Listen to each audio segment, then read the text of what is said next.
internet não funciona em jogos online, aquela situação, a internet está conectada, aplicativos abrem, mas nos jogos online eles não entram ou caem sozinhos. Número 1. Pode ser o NAT restrito ou portas bloqueadas. O que acontece? Alguns jogos precisam de portas específicas liberadas.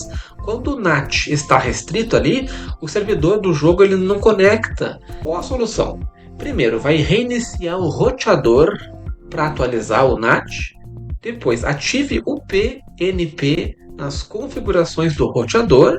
Depois, evita aí redes públicas ou compartilhadas. Depois, testa aí usando outra rede ou dados móveis. E teste para ver se funcionou. E a segunda causa pode ser economia de bateria limitando o jogo. O sistema ele pode limitar o uso de internet em segundo plano, porque os jogos eles exigem conexão constante e eles são afetados por isso aí, né? Qual a solução? Primeiro, abra as configurações e entre ali em bateria. Depois, desativa a economia de bateria para o jogo. Depois vai liberar o uso de dados em segundo plano. Depois vai reiniciar o celular para fazer a aplicação. Se não for isso, pode ser a terceira causa. Dados móveis ou Wi-Fi com instabilidade. O que acontece? Mesmo com o sinal cheio, a conexão ela pode oscilar.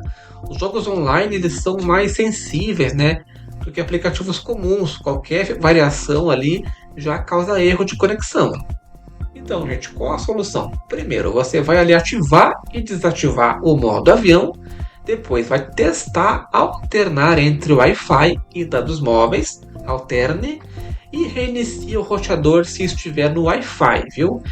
E joga mais perto do roteador. Aproxima o roteador do seu computador ou celular. Causa 4.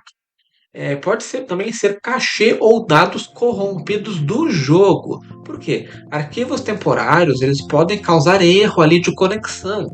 Isso acontece após atualizações ou quedas da internet. O jogo ele abre, mas não conecta ao servidor. E aí?